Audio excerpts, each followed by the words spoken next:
안녕하세요. 사연 읽어주는 남예입니다. 오늘도 와주셔서 감사드리며 오늘의 사연 시작하겠습니다. 안녕하세요. 전 지방에서 중국집을 운영하는 60대 남성입니다.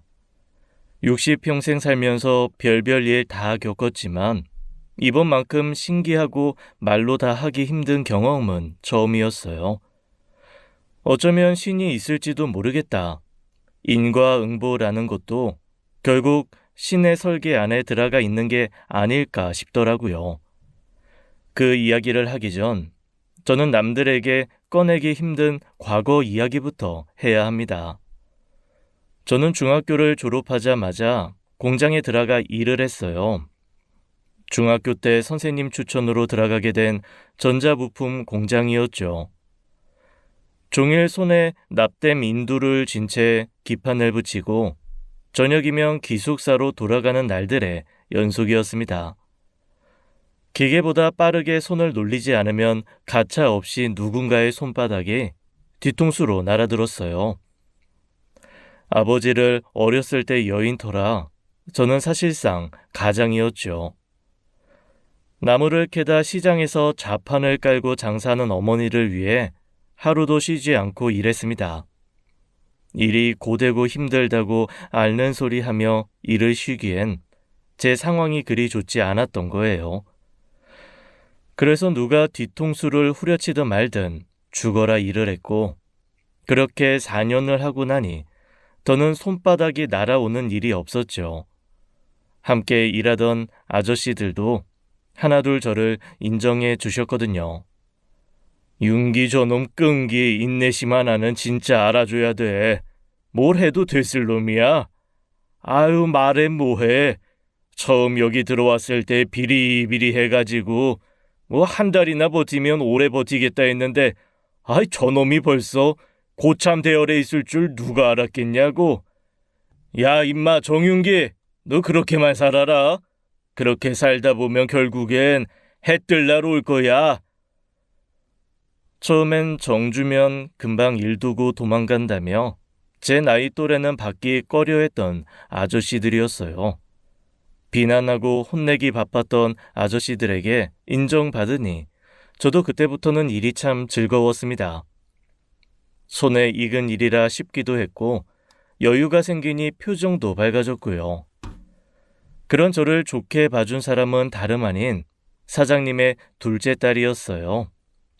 땡땡이 붉은 치마를 입고 도시락을 가지고 공장에 올 때마다 희한하게 눈이 자주 마주치던 여자였죠. 들어보니 저보다 1살 어렸던 그 사람은 처음부터 제게 마음이 있었다고 하더라고요. 하지만 가진 것 없고 집안도 볼품 없는 공장 직원인 제가 어떻게 사장님 딸을 마음에 품겠어요. 행여 허튼 생각을 하다간 공장에서 일이 잘릴까 피해 다니기 바빴습니다. 그날도 사장 딸이 공장에 온 것을 알고 기계실 구석에 앉아 쉬고 있을 때였어요. 오빠는 왜 자꾸 나 피해 다녀? 깜짝이야. 어떻게 알고 온 거야? 내가 아장아장 걸어 다닐 때부터 왔던 아빠 공장이면 내 손바닥 아니지. 여기서 나 피해 숨으려고 한 거야? 멍청한 거야, 순진한 거야? 오지 마. 그러다 누가 보기라도 하면. 오빠는 인물은 좋은데 간이 너무 콩알만해. 그래서 어디 미인을 얻겠어?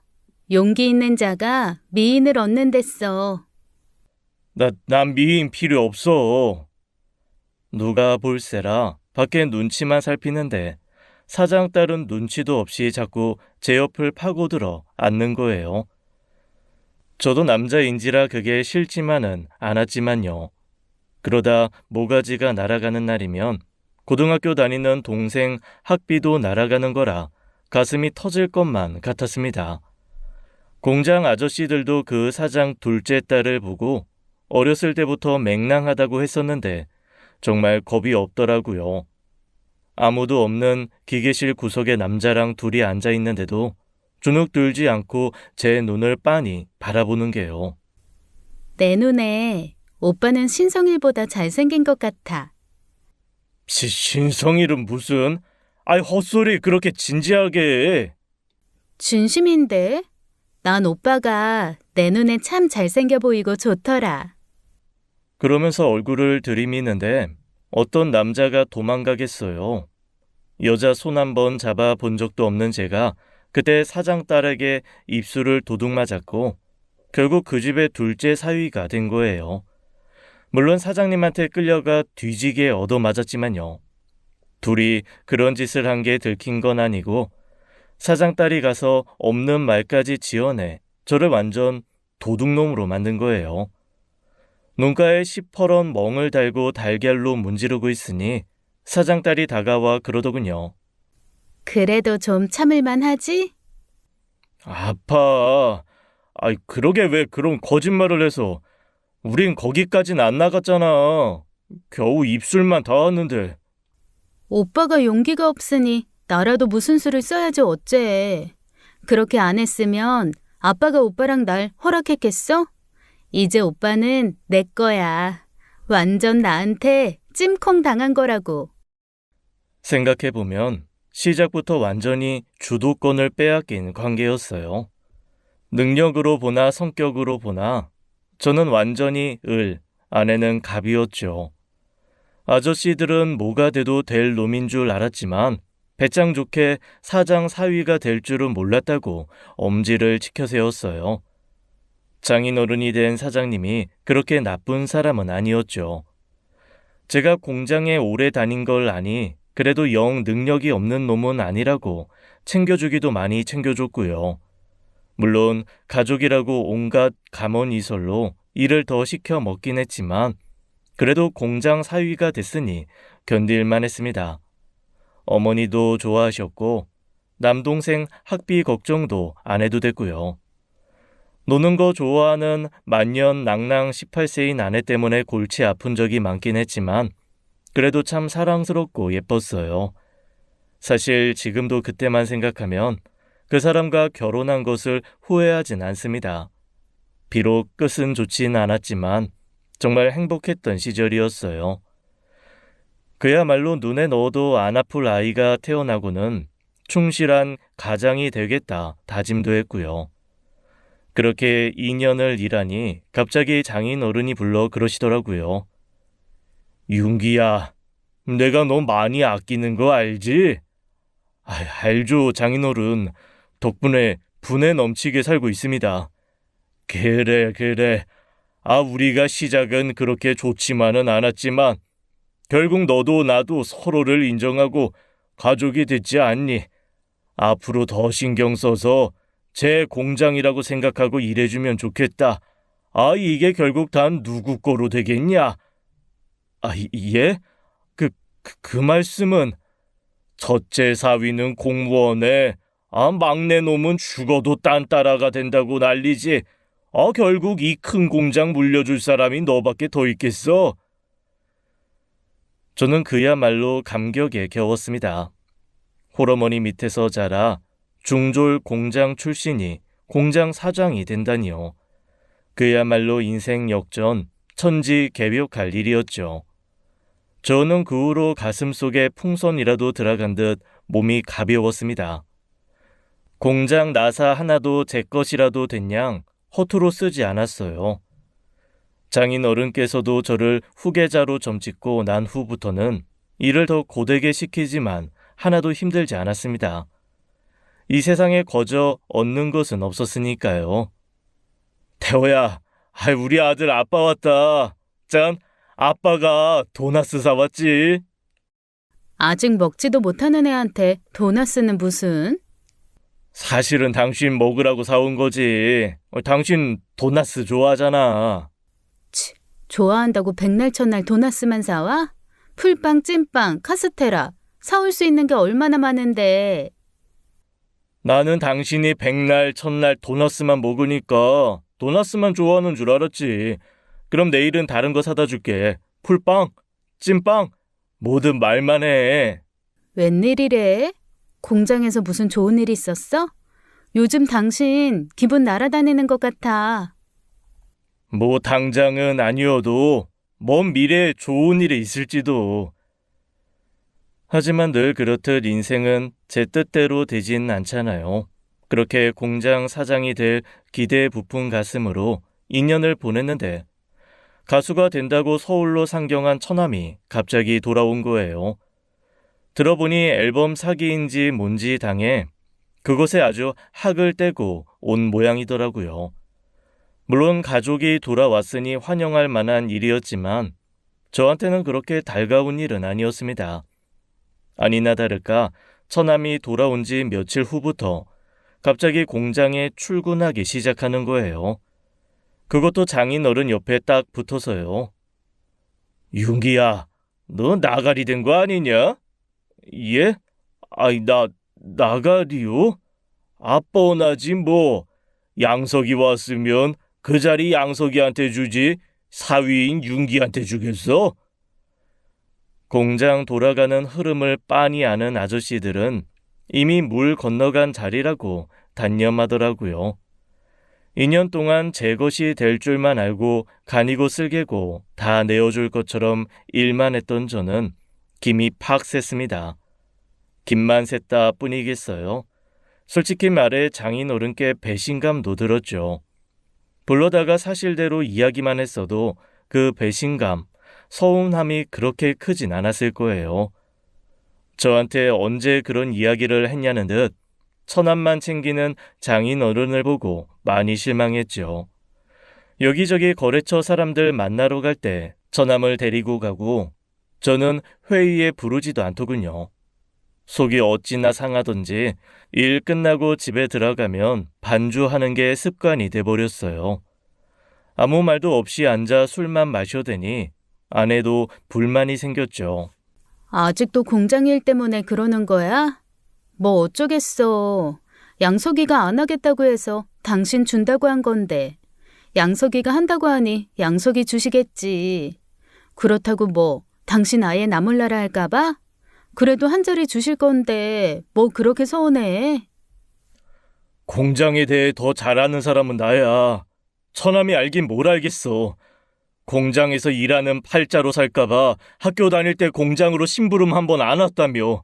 그런 처남이 어떻게 공장 일을 해? 그래서 아빠도 지금 데리고 다니면서 가르치는 거잖아. 아휴, 그만 좀 하자. 그만 좀.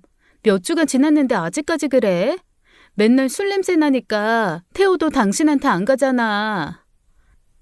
정신을 차려야 했지만 그게 그렇게 쉽지는 않더라고요. 결국 어느 날은 진탕 술을 마시다 제 시간에 일어나지 못해 생애 처음으로 지각 출근도 하게 되었죠. 그 일이 장인어른 귀에 들어가면서 결국 불려가서 혼쭐이 났어요. 아, 요즘 자네 너무 불성실하다고 말이 많던데 왜 그러는 거야? 설마 양석이 그 일 때문에 그래? 아니라고는 할 수는 없죠.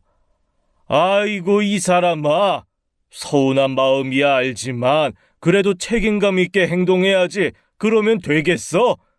정서방 자네 책임감 강한 사람인 줄 알았는데 그렇게 유약한 사람이었단 말이야? 누구라도 그러지 않겠어요? 제가 이 공장 위에 일한 세월이 몇 년인데 공장 돌아가는 상황도 제대로 모르는 처남 데려다 후계자 삼겠다 하시면 저는 서운하죠. 아, 그렇다고 내가 자네 뭐 만년 직원 시켜놓겠어? 결국 무슨 자리라도 하나 만들어주겠지. 아이고 사장이 아니면 어때? 사장처럼 살면 그만이지. 하여튼 앞으로 또 술 마시다 지각하고 불성실하단 이야기 들리기만 해. 사위라도 가만히 안 있어. 어쩌면 그때부터였던 것 같습니다. 하기야 그전엔 희한하게 인생이 쉬웠어요. 슬슬 내리막이 나올 시기이긴 했지만 그렇다고 곤두박질 칠 줄 누가 알았겠어요. 알았으면 대비라도 했을 텐데 아무것도 모르고 당해 온몸이 성한 데가 없었죠. 장인어른의 엄포를 듣고 사장실에서 나왔지만 의욕이 안 나는 건 매한가지였습니다. 그래도 어쩌겠어요. 장인어른한테 월급 받고 사는 월급쟁이, 성실하게 일해야 우리 아들 고기라도 한 번 더 사주니 해야죠. 그렇게 몇 달쯤 지났을 겁니다. 이제 좀 미련을 내려놓게 되어서 마음도 편해지던 차였어요. 갑자기 장인어른이 불러 사장실에 갔더니 비싸고 귀한 술을 내놓고 있더라고요. 아이 정서방, 어서 와 앉아 어서. 무슨 일로? 아이고 일단 앉아. 목포에서 아는 형님이 아주 기가 막힌 홍어를 보내줬거든. 아이고 먹으면서 이야기해. 지금이요? 저 빨리 돌아가야 해요. 아이고 물론 정서방 자네 없이는 안 돌아가는 게 우리 공장 사정이지만 이번만큼은 내가 종칠이 불러다가 대타로 넣어놨으니까 안심하고 먹어. 자, 잠부터 받고. 어디서 쿰쿰한 냄새가 나나 했더니 장인어른 옆에 스티로폼 상자에 홍어가 가득이더라고요. 장인은 제게 그 비싼 홍어도 청 내놓고 잔에 술도 가득 따라주었습니다. 벼랑간 이게 무슨 일인가 했더니 처남 때문에 골치가 많이 아픈 모양이더라고요. 이제와 염치가 없지만 역시 이 자리에 자네만큼 어울리는 사람이 없어. 하지만 그 자리는 처남이 맡기로 한 거잖아요. 양석이 그놈을 뭘 믿고 이 큰 공장을 맡겨? 그놈은 아주 기회만 있으면 이놈의 공장 여시나 바꿔먹을 놈이다. 일전에도 뭐라는 줄 알아? 공장 문 닫고 부지 팔아먹으면 비싸게 받을 수 있다는 거야. 이 공장을요? 장인어른께서 피땀으로 일구신 공장인데. 그러니까 말이야. 아들놈 그거 하나 있는 게 애비 마음도 모르고 뭐 공장 부지를 팔아? 예끼 못해 처먹은 놈 하고 내가 궁둥이를 걷어차준 참이야. 그럼 처남은 공장 일은 안 하겠다는 거예요? 말만 안 했다 뿐이지 앞으로 뻔하지 뭐. 버텨봐야 얼마나 버티겠나 싶어. 그러니까 자네가 양석이한테 내색은 하지 말고 조용히 잘 준비해 보라고. 나는 자네밖에 믿을 사람이 없어. 지금 생각해보면 그때 저는 장인어른의 보험 같은 것이었습니다. 처남이 나가 떨어질 때 제가 먼저 나가 떨어져 있으면 대처가 안 되니까요. 일단 저를 보험으로 붙들어 놓고 처남이 못해 먹겠다고 할 때 저를 쓰려고 했겠지요. 어쨌거나 저한테는 한 번의 기회가 더 온 셈이었고 저는 이왕이면 그 기회를 잡고 싶었습니다. 그러면서 장인어른에게 잘 보여야 했으니 또 야근, 잔업, 가리지 않고 나서서 한 거예요. 어차피 제가 안 하면 다른 직원들이 해야 할 일이니 제가 하는 게 더 낫기도 했고요. 휴일도 없이 그렇게 바쁘게 일하던 어느 날 정말 느닷없이 비극이 찾아온 겁니다. 그날은 제 인생을 송두리째 바꿔버린 날이었어요. 잔업을 마치고 돌아가려고 공장을 나선 길이었는데 어둠 속에서 뭔가 저를 덮친 거예요. 순식간에 일어난 사고에 무슨 일이 일어났는지 파악하기도 전에 고통에 자지러졌죠. 제가 가던 길목에 서 있던 기계차가 제 다리를 깔아뭉갠 겁니다. 누구라도 살려달라고 목에 다 쉬도록 악다구니를 질렀는데 다행히 밤이라 소리가 공장 곳곳에 울려 다른 곳에 있던 직원이 저를 발견하고 병원으로 옮겨주었어요. 무릎부터 발목까지 완전히 아작이 난 상황이라 절단이 불가피했습니다. 저한테 선택권도 없었어요. 지금이면 어떻게 살려봤겠지만 그때는 그게 쉽지 않아 절단이 가장 빠르고 확실한 방법이었던 거예요. 정신을 차려보니 오른쪽 다리 무릎 밑으로는 아무것도 없더라고요. 나중에 알고 보니 지게차 브레이크에 문제가 생겨 걸핏하면 그렇게 혼자 움직이는 일이 있었다더라고요. 이미 사고는 났고 저나 아내는 충격에 눈물만 흘렸습니다. 하지만 울면 뭐해요. 사라진 다리가 다시 생기는 것도 아닌데요. 그렇게 목발 신세가 된 후 제 인생은 180도 바뀌었어요. 공장 일은 할 수가 없었습니다. 윤기야, 뭐하러 나와? 그놈으로 뭘 한다고? 저도 할 수 있어요. 발로 조립해요? 손으로 해요? 손도 팔도 두 개 다 있다고요. 알지. 아예 아는데. 아휴, 진짜 저거. 이 짠해서 내가 뭐라고 할 수도 없고. 그러지 말고 일단 들어가 있어. 몸도 마음도 추스르는 게 먼저야, 응? 아저씨, 저도 할 수 있어요. 저도 할 수 있는데 왜 자꾸 가라고 하세요?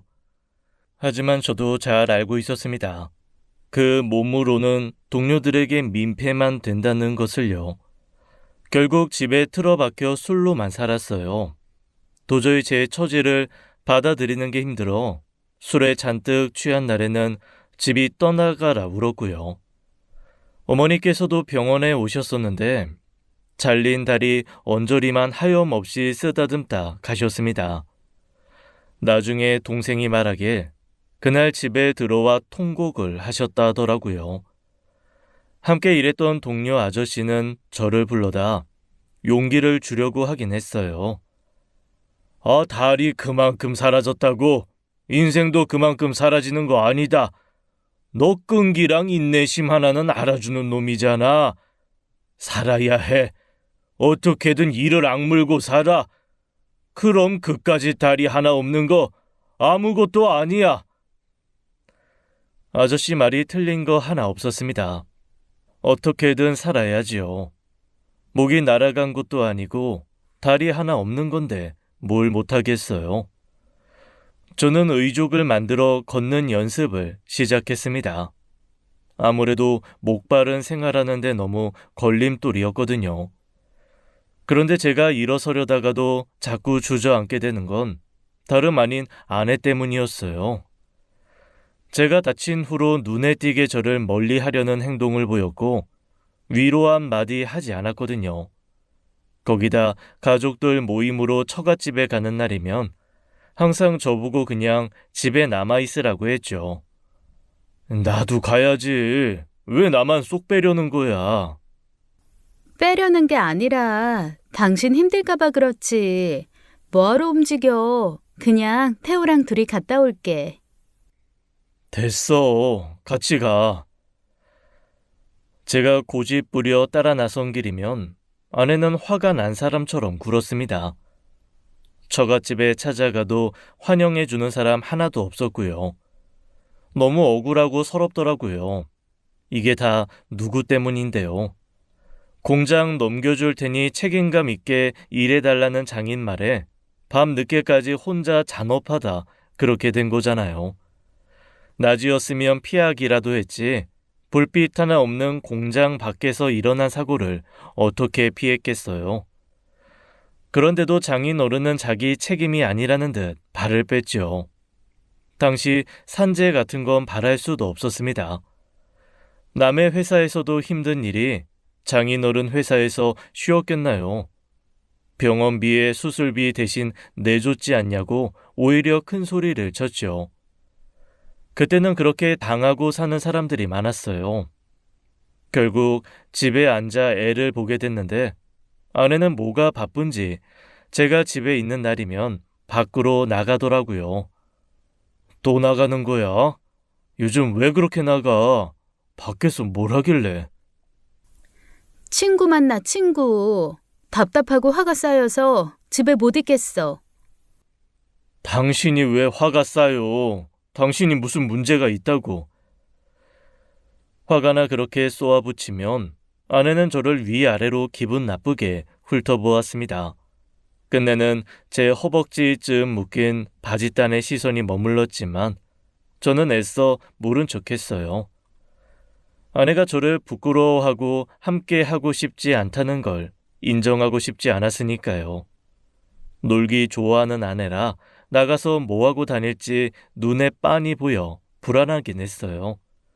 하지만 신세가 그렇게 된 탓에 나가지 말라고 붙들 수도 한 소리 할 수도 없었죠. 그렇게 몇 달을 지냈는데 아내가 벼랑간 폭탄 선언을 한 겁니다. 이혼해. 이혼? 지금 당신 이혼이라고 했어? 솔직히 당신도 느꼈잖아. 우리 사이 끝난 거. 이혼이 무슨 장난이야? 왜? 네 남편 다리 병신되니까 같이 살기 싫어? 내가 아주 꼴도 보기 싫은 거야?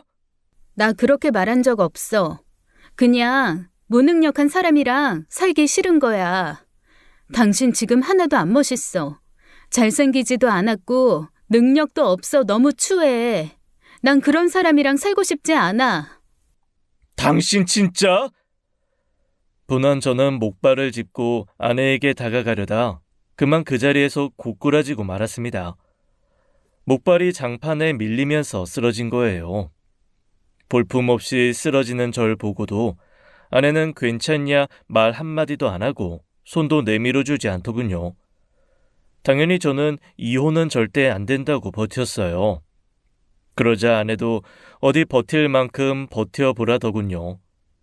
그렇게 매일 아이를 두고 집을 비우고 어느 날은 외박도 했습니다.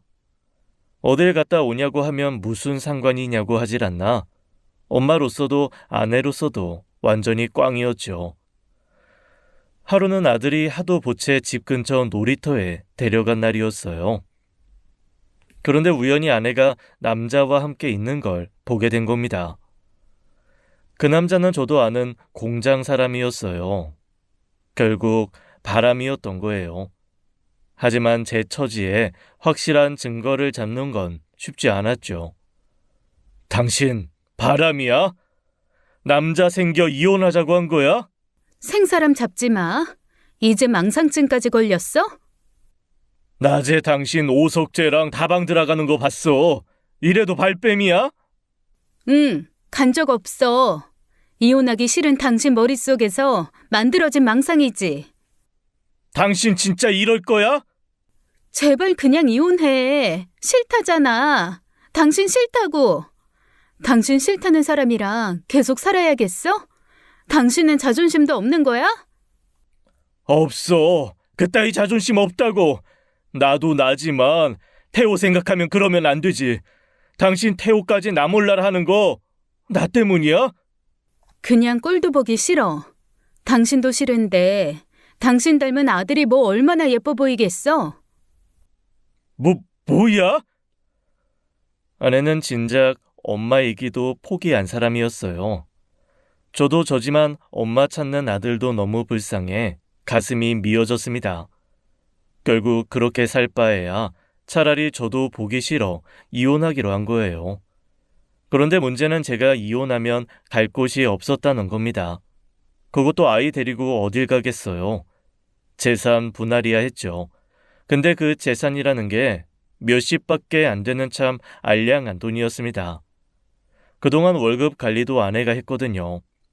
벌어다 준 돈은 죄다 써버려서 재산 분할이랍시고 6년 결혼 생활 끝에 받은 돈이 고작 몇십이었어요. 아무리 80년대라지만 믿기시나요? 장인어른한테 가서 따져 물었지만 부부간의 일을 왜 거기까지 가지고 오냐고 타박이나 들었고요. 그제야 제가 너무 아내만 믿고 살았구나. 그동안 정말 한심하게 살았구나 싶었습니다. 아저씨들이 딴 주머니는 조금씩 만들어 놔야 한다고 했을 때도 저는 1원 한 장도 따로 쓰고 싶지 않아 용돈 8,000원 가지고 살았거든요. 내 청춘을 그곳에 다 바치고 몸도 마음도 다 상해 나왔을 때 저는 정말 죽고 싶었어요. 뒤로 매는 가방 하나에 제 옷까지 아들 옷 몇 벌 넣어 나와서 아들 손도 못 잡아주고 그렇게 왔습니다. 처음엔 고향으로 갈까 하다가 속상해하는 어머니 얼굴 보는 게 괴로워서 한 번도 가본 적도 없는 곳으로 가게 되었어요. 버스 터미널에서 딱 내려 낯선 광경이 저희 부자를 반기는데 차라리 마음이 편했습니다. 저를 아무도 모르는 곳이라 다행이라고 생각했어요. 사람이 극한으로 몰리면 이성적 판단도 힘들고 그저 도망치고 싶은 마음뿐이더라고요. 그러다 아들이 갑자기 배고프다고 해서 가까운 중국집으로 들어갔습니다. 그때 그 순간 하고 많은 식당 중 그 중국집을 택한 것은 제 인생에서 가장 잘한 선택이 되었죠. 짜장면 두 그릇 살 돈이 없는 건 아니지만 저는 뭔가 먹고 싶다는 생각이 들지 않더라고요. 아들 먹을 짜장면 한 그릇만 시켜놓고 아무것도 모르고 따로 나온 아들을 바라보았습니다. 앞으로 어떻게 살아야 하나? 아이를 데리고 나온 것이 그저 제 욕심은 아니었을까? 가슴이 답답했죠. 그렇게 한창 벼랑 끝에 놓인 것만 같은 삶에 괴로워하던 순간 제 앞에도 짜장면 한 그릇이 놓였습니다. 아들 앞에도 한 그릇, 제 앞에도 한 그릇, 그리고 작은 탕수육 한 접시까지요. 저희 한 그릇만 시켰는데요. 그냥 먹어요. 짜장면 한 그릇 시켜놓고 애 보고 죽을 상 하고 있는 사람을 어떻게 모른 척해요? 저 정말 괜찮습니다. 아이만 주셔도 돼요. 아이 참, 그냥 먹으라니까. 살다 보면 별일이 다 있거든요. 근데 결국 버티면 돼요. 버티려면 어떻게 해야겠어요? 힘이 있어야 돼요, 힘이. 힘이 나려면 밥을 먹어야 하고, 그러면 이 짜장면을 먹어야지. 저를 다그치듯 이야기하는 중국집 아주머니의 말에 갑자기 목이 메었습니다. 말을 하면 목소리가 흔들릴 것 같아 고개만 끄덕이며 감사하다고 하는데 아주머니께서 그러시더라고요. 애가 있어 다행이지. 아들이 아빠를 살리겠네. 아가, 이름이 뭐야? 태호, 정태호. 그놈 참 똘똘하게 생겼네. 이봐요, 태호 아빠. 세상이 태호 아빠 버린 것 같겠지만 살다 보면 알 거예요. 꼭 그렇지만은 않다는 걸. 세상은요, 한 번도 태호 아빠를 버린 적이 없어요. 꽉 쥐고 있으면 돼. 꽉 쥐고 있으면요, 뭐든 와. 행복이든 기회든 뭐든. 정말로 그럴까요? 정말로 버티면 저한테도 뭐든 찾아올까요? 그럼 그렇고 말고. 딱 보니까 내 아들 버린 것 같은데 나도 살면서 아주 별일이 다 있었어요. 돌쟁이 애 없고 갈 곳 없이 살던 집에서 쫓겨나온 적도 있는데 뭐. 일부러 만든 거 아니고 주문 들어온 거 취소된 거야. 버리기 아까워주는 거니까 그냥 팍팍 먹으라고. 결국 저는 눈물이 터지고 말았고 제가 우는 모습을 보고 아들도 엉엉 울더라고요. 그러자 사장 부부도 갑자기 눈시울을 붉히며 함께 눈물을 흘려주었어요. 그야말로 눈물 바다가 되었죠. 그날 중국집 사장님 부부가 건넨 그 투박하지만 따뜻한 말 한마디가 저와 아들을 살렸습니다. 그래, 어떻게든 버텨봐야겠다, 살아봐야겠다는 마음이 들었으니까요. 사장님은 주방에서 나와 고량주 하나를 꺼내 제 앞에 잔을 내어주었어요. 사모님은 울다 지친 아들을 무릎에 누이고 제 이야기를 들어주었죠. 저는 10대부터 시작해 지금까지 공장에 평생을 다 바치고 다리 하나를 잃고 이혼까지 하게 된 이야기를 했어요. 한 번도 남에게 꺼낸 적 없는 이야기였는데 처음부터 그렇게 다 털어놓고 나니 어쩐지 후련하더라고요. 몹쓸 사람들. 정말 몹쓸 사람들이야. 어떻게 인간의 탈을 쓰고 그런 짓을 해? 아이고, 결국 다 돌아가게 되어 있어. 자네한테 한 짓 전부 돌아갈 테니까 걱정 마.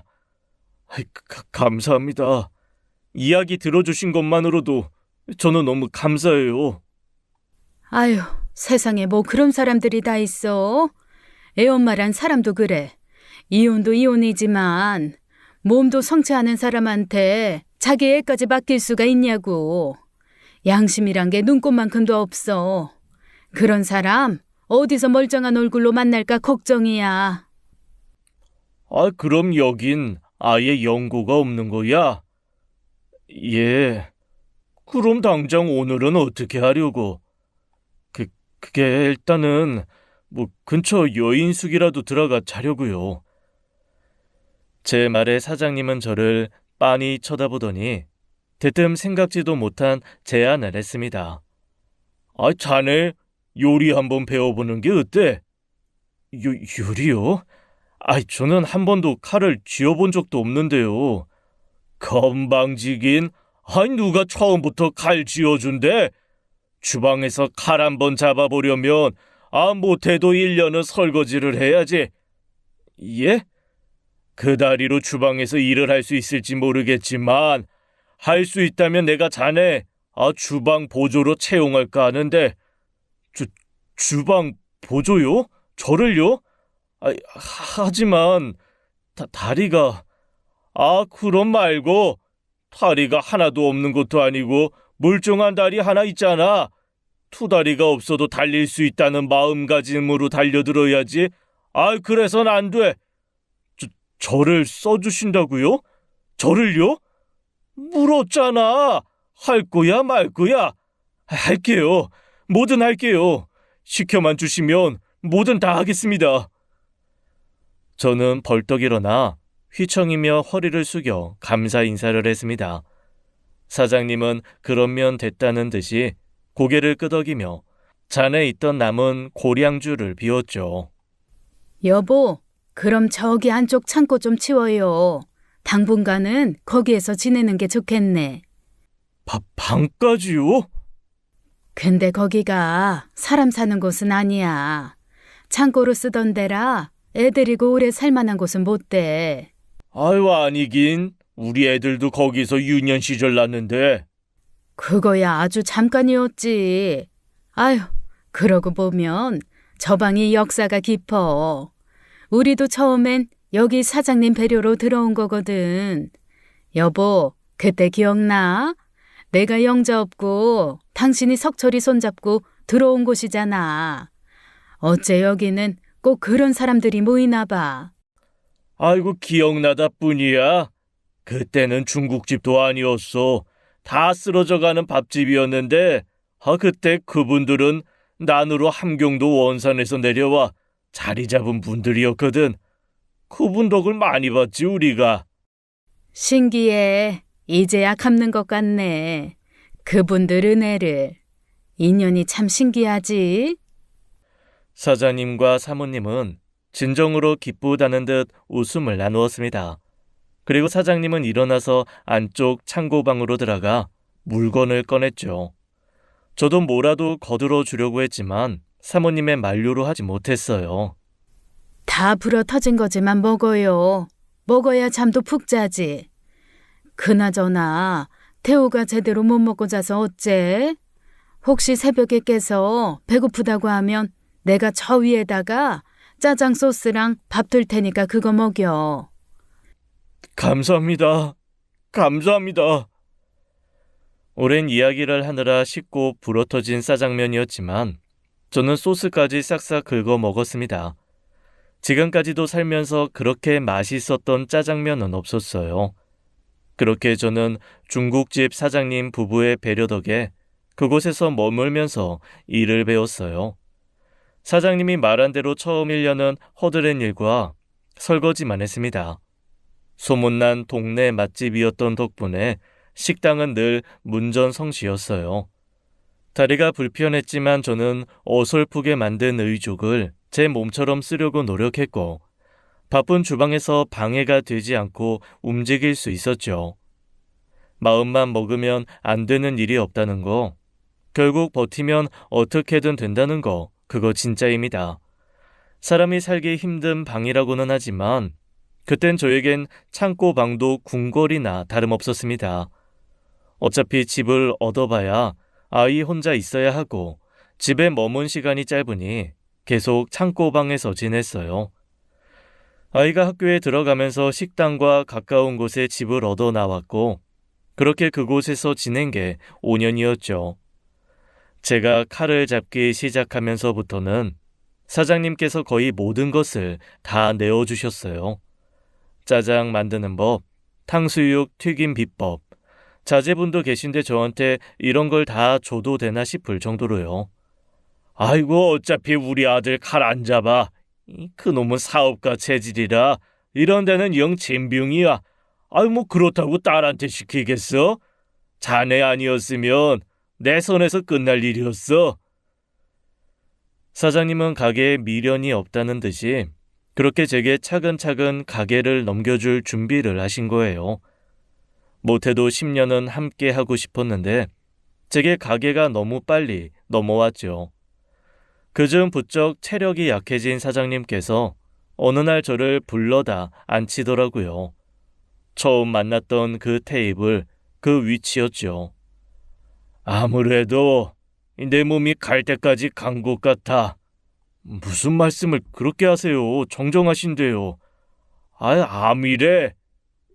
예? 놀라 사례에 들린 저와 달리 사장님은 덤덤한 목소리였습니다. 암이라니 상상도 하지 못한 일이었어요. 언제나 비극은 소리 소문도 없이 찾아오지요. 제 얼굴은 금세 눈물 콧물로 범벅이 되었습니다. 사장님, 위험한 건 아니시죠? 치료받으면 되는 거죠? 암의 치료가 어딨어? 그냥 갈 때까지 기다리는 거지. 그런 말씀이 어딨어요? 의사가 치료 못하는 병이 어딨어요? 참, 우리 아들이 알아도 이러진 않을 건데 나 위에 그렇게 울어주는 사람은 집사람이랑 자네밖에 없는 것 같네. 사장님께서는 우는 제 손을 잡아주시며 그러셨습니다. 이젠 몸도 마음도 따라주지 않으니 제게 가게를 넘겨야 할 것 같다고요. 언제고 그 가게를 물려받고 싶은 생각은 있었지만 그런 식은 아니었습니다. 아직은 안 돼요. 아직은 안 됩니다. 포기하시면 안 돼요. 이 사람아, 누가 인생 포기 안 됐어? 나도 좀 이제 쉬어야지. 애들 어릴 때부터 지금까지 할 만큼 했어. 이제 자네 차례야. 그러면서 사장님은 모든 일을 제게 맡기시고 은퇴하신 후 치료에 전념하시게 된 거예요. 하지만 야속하게도 사장님은 오래 버티지 못하셨습니다. 제게는 아버지나 다름없는 분이셨으니 그 슬픔을 주체하기가 굉장히 힘들었어요. 일주일씩 가게도 닫고 아무것도 할 수 없었을 때 사모님이 그러시더군요. 윤기 너 처음에 우리 가게 왔을 때 기억나? 그게 벌써 5년 전이야. 그때 세상 다 포기한 사람처럼 그곳에 앉아 있었는데 거봐, 살려고 하니 사라지잖아. 안 그래? 앞으로도 열심히 살아. 이 가게는 우리 애 아빠가 남긴 전부야. 아마 그 사람도 하늘에서 지켜보고 있겠지. 그러니 그만 일어나. 사모님. 참 기특하기도 하지. 성치 않은 몸으로 그 힘든 일 해가면서 태호도 저만치 잘 키워놓고 장해. 정말 아주 장해. 사모님은 그렇게 제게 용기를 주신 후 아들이 사는 지역으로 떠나버리셨어요. 사장님과의 추억이 남아있는 곳에 혼자 남아있고 싶지 않다는 이유였죠. 그 후로도 한동안은 연락이 닿았었는데 무소식이 희소식이라고 생각하며 살라며 연락도 끊어버리시더군요. 당신은 신경 쓰지 말고 내 인생 살라는 뜻이었겠지만 얼마나 야속했는지 모릅니다. 두 분 다 제게는 부모님 같은 분이셨으니까요. 그렇게 저는 그 중국집으로 제 아들을 무럭무럭 키워냈어요. 공부도 곧잘 잘하고 영특한 애라 사춘기도 조용히 지나갔고 말썽 한 번 부린 적 없죠. 여생을 무탈하게 살기 위해 초년에 그렇게 고생을 했나 싶을 정도로 무난한 세월을 보냈습니다. 타고난 끈기와 인내력 덕분이죠. 식당과 가까운 곳에 생긴 신축 아파트도 마련하고 대출 없이 대학도 보냈으니 아들 장가만 가면 제 할 일은 다 끝냈다 싶더라고요. 물론 아들 일이 잘 풀리지 않아 자리를 잡는데도 결혼하기까지도 시간이 좀 걸렸어요. 그러다 아들이 만나는 여자와 결혼을 약속했다며 상견례를 잡았죠. 그때까지만 해도 이제 내 숙제가 곧 끝나겠구나 싶었습니다. 상견례는 며느리가 될 아이의 집이라는 부산에서 하게 되었어요. 제가 살고 있는 곳과는 거리가 있다 보니 중간 지점이나 애들이 사는 서울에서 할까도 싶었는데 그쪽에서 부산에서 했으면 바라더라고요. 그래서 여간해선 닫는 일 없는 가게 문도 닫고 부산까지 가게 된 겁니다. 그런데 하필 그날 폭우가 말도 못하게 온 거예요. 거기다 초행길이니 말도 못하게 헤맸죠. 결국 상견례에 30분이나 지각하는 무례를 저지르고 만 거예요. 주차장에 차를 세우고 헐레벌떡 뛰어 들어갔는데 언짢은 기색이 역력하더라고요. 죄송합니다. 제가 초행길이라 헤매는 바람에 그만 많이 기다리셨죠? 아닙니다. 그럴 수도 있죠. 이렇게 늦을 줄 모르고 음식이 먼저 나와버려서 저희끼리 먹었네요. 예, 잘하셨습니다. 잘하셨어요. 황급히 마련된 자리에 앉으려는데 당황스럽더라고요. 저는 입석 자리인 줄 알았는데 좌식이더라고요. 의족 때문에 어쩔 수 없이 상 밑으로 다리를 뻗어야 하는 상황이었죠. 오래 기다리게 했으니 서둘러 앉기는 앉아야겠다 싶어 앉다가 그만 맞은편에 앉아있던 바깥사돈 무릎을 치게 된 거예요. 아이고 죄송합니다. 제가 다리가 불편해서. 아닙니다. 그런데 아닌 게 아니더라고요. 상견례라고 모인 자리인데 찬바람이 어찌나 불던지 절로 땀이 났죠. 딱 봐도 결혼이 탐탄치 않아 보이는 게 느껴졌습니다. 그런 대접받는 결혼을 시키고 싶진 않았지만 일단 아들이 원하는 자리라 잠자코 있었어요. 결혼 이야기가 나오자마자 갖게 된 상견례 자리였는데 바깥사돈이 그러더라고요. 단도직입적으로 말할게요. 저 우리 은하 말도 못하게 귀하게 키웠습니다. 솔직히 말해서 태호 자리 성에 안 차요. 겨우 중견기업 과장한테 갈 거라고는 생각도 못했고요. 근데 세상에 자식 이기는 부모가 어디 있겠습니까? 그러니 그만한 아쉬운 대로 갖출 건 좀 갖춰서 보내주셨으면 좋겠어요. 갖출 거라면 그래도 시작하는 애들 부담이라도 줄여주려면 서울에 집 한 채는 있어야 하지 않겠습니까?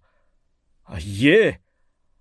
저도 생각해 둔 바가 있긴 하지만 솔직히 말씀드리자면 서울 집은 좀 무리입니다. 하지만 전세금 일부 정도면 제가 해결해 줄 수 있어서 태호랑 이야기를 하던 참이에요. 그러게 내가 안 될 거라고 했잖아요. 평생 짜장 팔아서 번 돈으로 서울 집은 무슨? 옆에 앉아있던 안사도는 그거 보라는 듯 저를 보지도 않고 혀를 차며 못마땅한 기색을 내비쳤죠. 능력이 되면 서울에 집이 뭡니까? 달나라에도 집을 지어주죠. 평생 중국집에서 짜장면 팔아가며 번 돈으로 그래도 적지 않은 뒷바라지를 하려고 한 건데 서울 집값은 세도 너무 세잖아요. 태호가 책임감은 강한 아이니 대출을 좀 받고 들어가더라도 모자나 제 집 마련도 어렵지 않을 겁니다. 우리 아들 믿고 맡겨주시면. 요즘 세상에 집 한 채도 제대로 못 해오면 어떻게 아들 장가를 보냅니까? 내가 어느 정도 태호 아버님 사정은 익히 들어 알고는 있지만 그래도 아닌 건 아니죠. 그리고 어떻게 태호 능력만으로 살겠어요? 보나마나 우리의 맞벌이도 해야 할 텐데 그러다 애라도 태어나면요. 어휴, 구질구질 빚잔치 인생 끝도 없지. 아들 두고 집 한 채 해줄 능력 없는 게 이렇게 속상한 일이 될 줄은 몰랐습니다. 곁에 앉은 아들 눈치를 슬쩍 보니 아무 말도 하지 않고 그저 테이블만 내려다보고 있더라고요. 내가 못나서 내 아들 길을 다 죽이는구나 싶기도 하고 제가 애 엄마랑 결혼했을 때가 생각나 가슴이 미어졌어요. 을로 시작하면 결국 을로 끝나기 마련인 결혼은 시키고 싶지 않았어요. 그 자리는 뭐 하나 결정된 것 없이 끝나게 됐고 착잡한 마음으로 가장 마지막으로 방을 나서려던 참이었죠. 그런데 제가 나오려던 차에 직원 하나가 제게 쪽지를 하나 건네주며 들어가는 거예요. 뭐냐고 쳐다보니 쳐다보지도 않고 상을 치우기 시작하더라고요. 식당에 방문하는 사람들에게 다 나눠주는 건가 싶어 나오는 길에 열어보았는데 손글씨가 쓰여 있었습니다. 외람되지만 그런 집안이랑은 엮이지 않는 게 좋을 것 같습니다. 저는 가던 길을 멈추었어요. 누군가에게 듣고 싶었던 그 말을 가게 아르바이트생으로부터 듣게 된 거예요. 저는 다시 바쁘게 되돌아가 상을 치우고 있는 직원을 불렀습니다. 저기요 아가씨, 이게 무슨 뜻이에요? 그러자 직원은 함께 일하던 사람의 눈치를 살피더니 조용히 나와 제게 그러는 거예요. 일부러 엿들으려고 한 건 아닌데 손님이 오기 전에 이 방에서 하시는 말씀을 다 들었거든요. 그런데 인간적으로 정말 안 된 사람들이라는 생각이 들어서 오지랖 좀 부리게 됐어요. 어떤 말이었는데요? 실례가 안 된다면 좀 알려줘요. 알다시피 우리 아들 인생이 걸린 문제라. 무슨 일인데요? 그때였어요. 제가 안 나오자 아들이 저를 찾기 위해 들어왔다가 그 이야기를 듣게 된 거죠.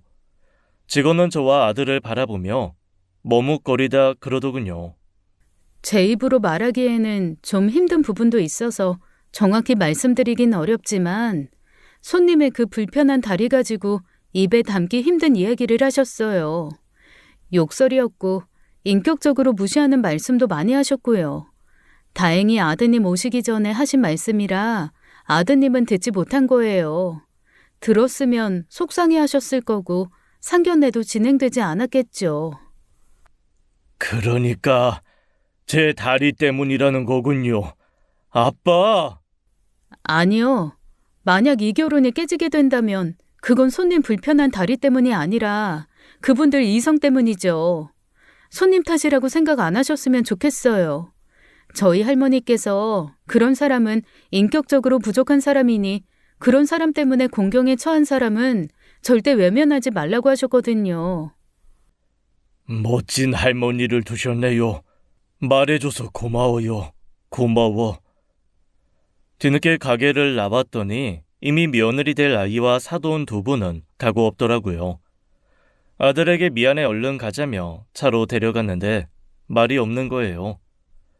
바로 서울로 올라간다고 하기에 부산역으로 가서 내려주는데 내리지도 않고 가만히 앉아만 있는 겁니다. 저도 속상하겠다 싶어 입도 떨어지지 않았어요. 그 마음에 겨우 애 이름을 불렀을 뿐인데 갑자기 애가 눈물을 뚝뚝 흘리는 겁니다. 태호야, 왜 그래? 결혼 못할까봐 속상해서 그래? 아빠가 어떻게든 마련해 볼게. 좋은 집은 아니어도 지금 살고 있는 아파트 팔면 그래도 어떻게 될 거야. 아니 하지 마. 아빠 집 팔지 마. 미안해 아빠. 내가 그 자리에서 말 한마디 못한 게 너무 병신 같아서 그래.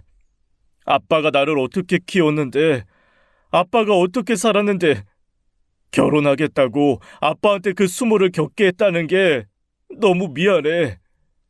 태호야, 왜 그런 걸 가지고 울어? 수모라니.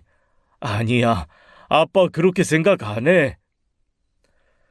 우리 아들이 그렇게 속 깊은 애였다는 걸 왜 몰랐을까요?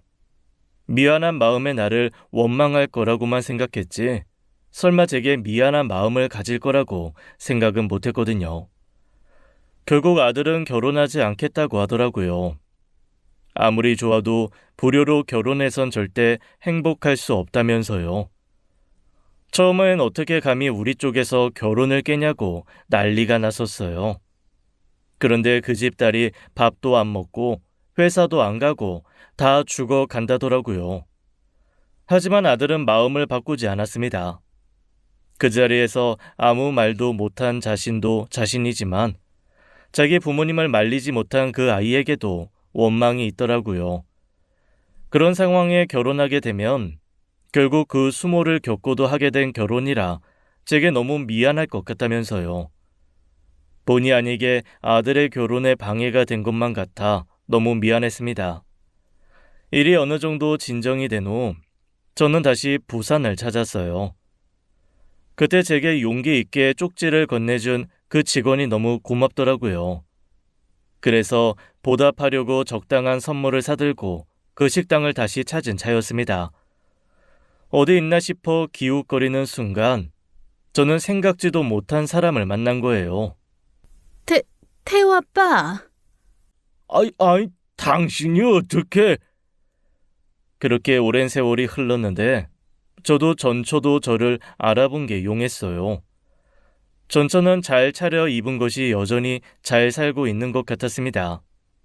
인생이 참 공평한 것 같으면서도 썩 그렇지만도 않구나 싶더라고요. 당신이 여긴 어떻게 온 거야? 당신 부산 살고 있었어? 아니, 그냥 일이 있어서. 당신은? 나는 일이 있어서 온 거야. 그런데 태호는? 궁금하긴 해. 궁금하지도 않은데 예의상 묻는 거라면 물어볼 필요 없어.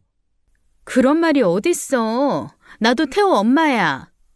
엄마란 사람이 그 상황에 나한테 애를 맡기고 바람을 피워? 당신은 내 아들 엄마 할 자격이 없어. 당신 같은 건 안중에도 없을 만큼 잘 키웠으니까 걱정 마. 그때였어요. 안쪽에서 누군가 나와서 전처는 그 사람을 보자마자 쩔쩔매며 제 눈치를 살피고 가더라고요. 저희 부모님 뻘이나 되는 여자분이셨는데 아내가 잘 보여야 할 사람 같더라고요. 일단 놀란 마음을 진정하고 그 직원이나 찾아야겠다 하고 돌아서는 순간이었어요. 갑자기 그 나이든 분께서 저를 부르시는 거예요. 가만. 태호 아빠? 윤기야? 네? 사모님!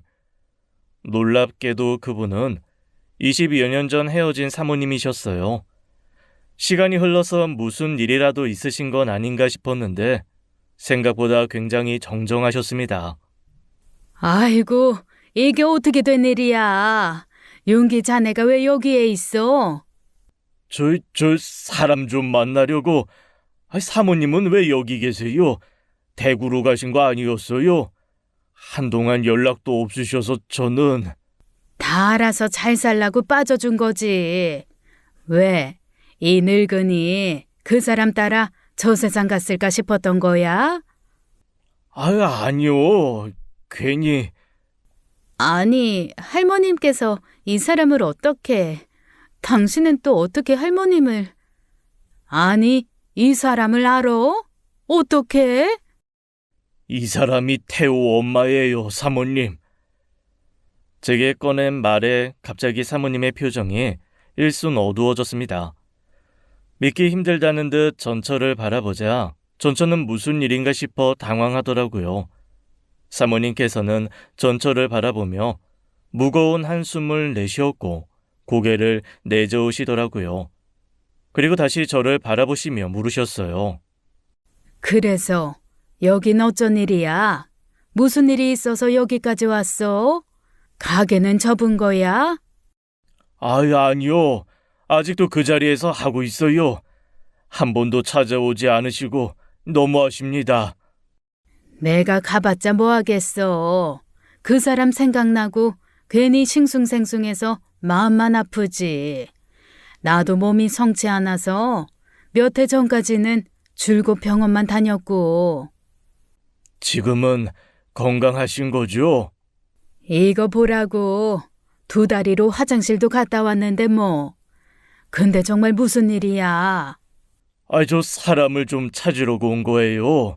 이 식당에 은혜를 입은 분이 계셔서 감사 인사 좀 드릴 겸. 이 식당에? 이 식당 누구? 내가 여기 식당 사람들은 좀 잘 아는데. 그게 직원 유니폼을 입고 있었는데 그 까만 머리 가진 젊은 여자분이었거든요. 아마 우리 태호보다 좀 어렸나 싶은데. 가만. 그만치 어리내면 우리 현서밖에 없지 않어? 가만히 있어봐. 내가 불러다 줄게. 예?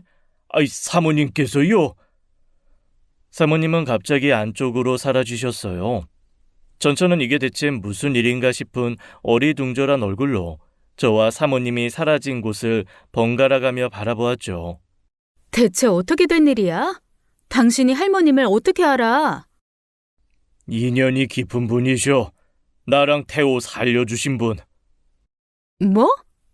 그때 사모님과 저를 도와줬던 그 직원이 함께 나왔어요. 그런데 몰라보게 차림새가 다르더라고요. 그때처럼 직원 유니폼도 입지 않고 깔끔하게 차려입은 모습에 딴 사람인 줄 알았죠. 얘 맞지? 현서야, 이현서. 우리 손녀. 예? 아이, 손녀라고요? 가만. 그럼 그 옛날 아드님 품에 안겨 있었던 그 애가. 맞아. 그 땅콩만한 녀석. 아저씨, 여긴 또 어쩐 일이세요? 설마 그 결혼... 덕분에 우리 부자가 정신을 잘 차려서 없던 일로 하기로 했어요. 그래서 그 감사 인사 드리려고 온 건데, 내가 때를 잘못 맞췄나? 정말요? 너무 잘 됐다. 저 그날 잠도 설쳤잖아요. 괜히 오지랖 부린 거 아닌가 싶으면서도 그 결혼은 진짜 안 되는데 싶어서. 아무튼 고마워요. 정말 고마워. 무슨 일인지 모르겠지만 내 손녀딸이 자네를 구해줬나 보구만. 예, 저랑 태호를 살렸죠. 그리고 이번엔 자네가 우리 집안을 살린 것 같아. 예? 갑작스러운 말에 눈만 꿈뻑거리고 있는데 갑자기 사모님이 전처에게 그러는 겁니다. 구영이 엄마, 이 결혼은 없던 걸로 해야겠네요. 나 현서 이 집안에 시집 못 보내요. 할머니, 갑자기 그게 무슨 말이야? 현서야, 할머니가 누누이 이야기했잖니. 인간성을 봐야 한다고. 아무리 남자가 괜찮아 보여도 그 집구석 찬찬히 살펴보면 숨기기 힘든 내면이 있을 거라고. 태호 엄마는 내가 왜 이 결혼 반대하는지 알 거예요. 내가 태호 그 어린 것이 손으로 짜장면 집어 먹을 때부터 봤거든. 사모님의 말에 전체의 얼굴이 사색이 되었습니다. 알고 보니 그날은 사모님 손녀와 전처의 의붓아들의 상견례 날이었던 거예요. 심지어 그 가게는 사모님 아드님이 하시는 고급 한정식 집이었습니다. 소녀는 직장을 다니다 잠시 쉬면서 아버지 가게를 돕고 있던 거고요. 세상에 그런 인연도 있더라고요. 그날 그렇게 헤어진 후 사모님 집안에서는 파혼 쪽으로 가닥이 잡혔다 하더라고요. 어른들 사정은 어른들 사정이고 애들 사정은 애들 사정이라 그 소녀한테 미안한 일이 된 것 같아 마음이 불편했습니다. 그런데 어느 날 사모님의 아들 내외분과 손녀가 저희 가게까지 찾아오신 거예요. 사모님. 아유, 돈 많이 벌었나 봐. 가게가 아주 멀끔해졌어. 여기까진 어쩐 일로? 말씀 많이 들었습니다. 사실 윤기 씨 사정이야 어머니 아버지께 익히 들었었는데 내 사위 될 사람 집안이 그 집안일 줄은 꿈에도 몰랐어요. 덕분에 살았습니다. 하마터면 상종도 못할 집안이라 사돈 될 뻔했으니까요. 근데 현서 형한테는 도리어 피해가 된 건 아닌가 해서 마음이 많이 쓰였어요. 마음 쓰지 마세요. 저 하나도 안 슬프거든요. 솔직히 갑자기 결혼하자 그래서 내키지 않았었는데 그래도 친구들도 가니까 나도 가야 하나 싶어서 그냥 추진했던 거거든요. 어이구, 우리 애가 이래요. 똑 부러진 것 같으면서도 자기 일에 이렇게 허당이야. 마음 쓰지 마세요. 저희도 사위라는 사람이 일 하나 꾸준히 하는 것 같지도 않고 그래서 마음에 안 들었거든요. 다들 희한하게 마음이 좀 안 내킨다 싶던 차에 신기하게 그런 일이 생겼다고 하더라고요. 파혼으로 슬퍼하거나 낙담할 겨를도 없었대요. 사모님과 저의 특별한 인연에 주변 사람들도 다 신기해 했다고요. 잘 해결됐으니 다행인데 전처 쪽은 얼마나 황당하고 기가 막혔겠어요. 제 연락처도 사는 곳도 모르니 저한테 항의도 못하고 속만 탔을 겁니다. 사모님께 듣자 하니 그 일은 아버지가 한 일이라 자긴 모른다고 그렇게 발뺌을 하더래요. 그 일로 왜 아들까지 피해를 봐야 하느냐고 펄쩍 뛰면서요. 그래서 사모님이 딱 한마디 했답니다. 그게 부모업이야. 부모업은 다 자식의 손주한테 가거든. 그러니까 잘 살았어야지. 안 그래? 아내는 이혼 후 그때 바람 피우던 상대가 아닌 2년 뒤 아들 있는 남자랑 결혼했답니다. 장인어른 공장은 결국 처남에게 넘어갔는데 처남은 공장을 물려받자마자 넘겨버렸대요. 그 일로 장인어른이 뒤로 넘어져 쓰러지시고 1년 뒤에 돌아가셨고요. 장인어른 재산 두고 형제끼리 싸운 모양인데 이미 다 써버렸다고 배짱 부려 얻은 것도 없더랍니다. 그래서 재력 좀 있는 부모를 가진 사모님 손녀와 빨리 결혼했으면 했던 거겠죠. 그 인연은 거기서 끝난 게 아니었습니다. 그 뒤로 사모님 아들 분과는 형 동생이 되어 자주 연락하고 만나게 됐는데 그때 제 아들과 사모님 손녀가 눈이 맞은 거예요. 부모들은 아무것도 몰랐는데 어느 날 갑자기 사귄 지 1년 됐다고 곧 결혼 생각 중이라는데 얼마나 놀랐는지요. 그걸 보고는 사모님이 그러시더라고요. 용기야, 우리가 보통 인연은 아니야. 그치? 예, 세상에 저희 같은 인연도 없을 거예요, 정말로. 다음 주는 그 두 아이가 좋은 날을 받아 부부가 되는 날이에요. 돌고 돌아 만난 귀한 인연인 만큼 세상에 둘도 없는 부부로 행복하게 잘 살 것 같아 마음이 놓입니다. 그렇게 힘들게 산 세월을 다 보상받고 비로소 진짜 숙제가 끝난 기분이에요. 앞으로 우리 아들 부부가 누구보다도 잘 살 수 있게 응원 좀 부탁드립니다. 지금까지 사연 읽어주는 남녀였습니다. 끝까지 함께 해주신 여러분 감사드리며 저희는 다음 사연으로 돌아올게요. 감사합니다.